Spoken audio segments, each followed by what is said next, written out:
Pemirsa, berikut kita akan ikuti perkembangan terkini penanganan COVID-19 yang akan disampaikan juru bicara penanganan COVID-19 Ahmad Yuryanto. Hari ini kita sudah melakukan pemeriksaan dengan 2 metode dan semuanya sudah berjalan dengan baik meskipun belum sepenuhnya maksimal. 2 metode pemeriksaan ini adalah real-time PCR dan tes cepat molekuler TCM dengan menggunakan mesin TCM-TB. Sudah 173.690 spesimen yang kita periksa.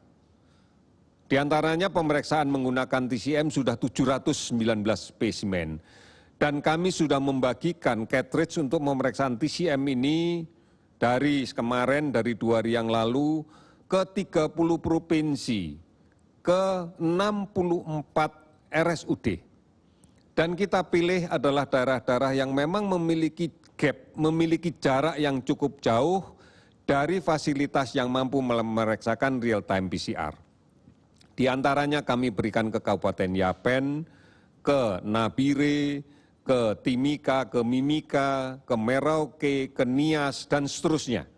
Karena ini jauh aksesnya kalau harus dikirim pemeriksaannya menunggu real-time. Oleh karena itu, kemudian inilah yang kita gunakan.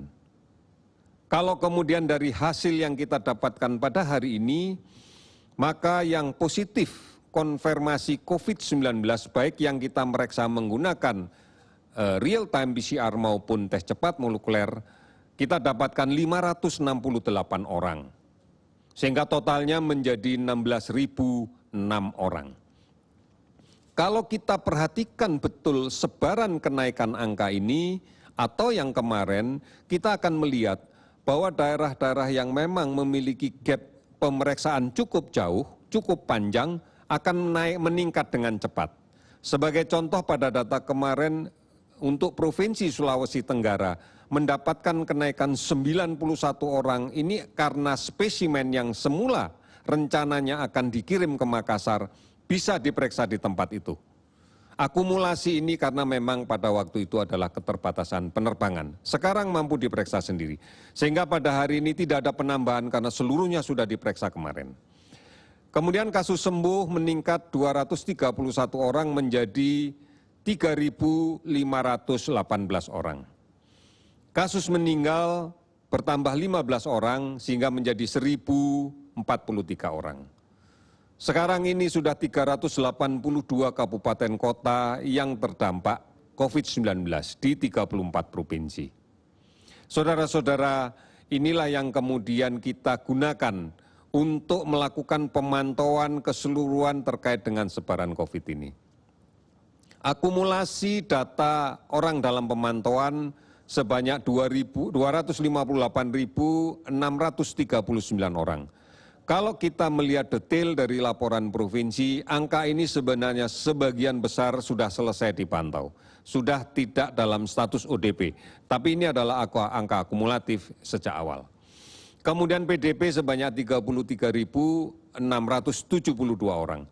Sebagian dari PDP ini sudah selesai karena terkonfirmasi positif, maka masuk dalam kasus positif, dan terkonfirmasi negatif, maka dia tidak akan masuk di dalam kasus PDP lagi.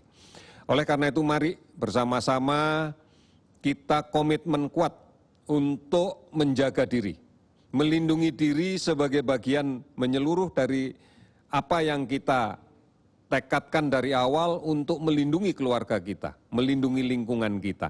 Dan secara bersama-sama dalam satu sistem yang kita sebut sebagai PSBB. Oleh karena itu cuci tangan.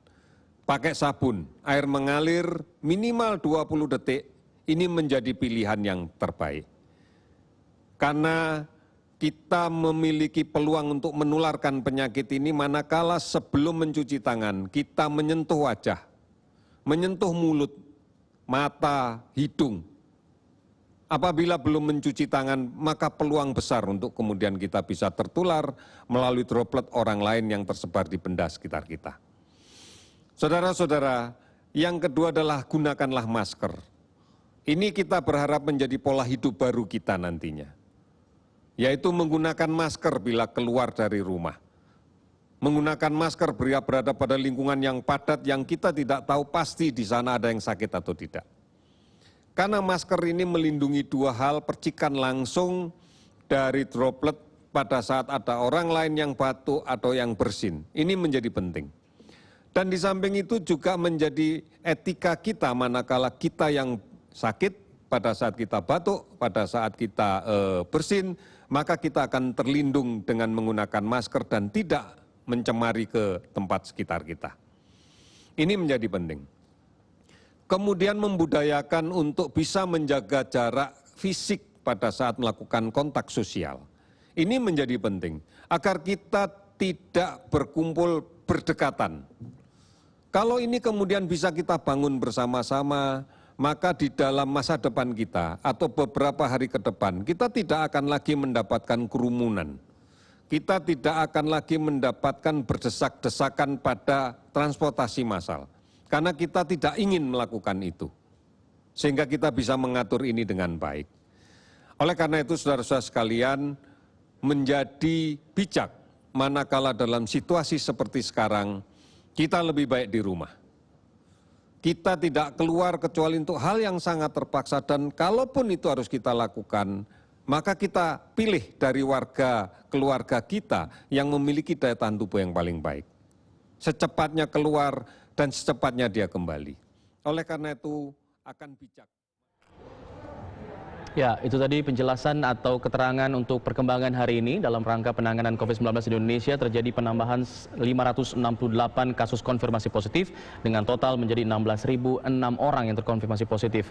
Untuk yang sembuh terjadi peningkatan sebanyak 231 menjadi total 3.518 dan yang meninggal dunia hari ini kembali bertambah 15 orang menjadi 1.043 orang. Kami jeda dulu pemirsa, kami akan kembali sesaat lagi usai jeda pariwara. Tetaplah bersama kami dalam Kabar Khusus.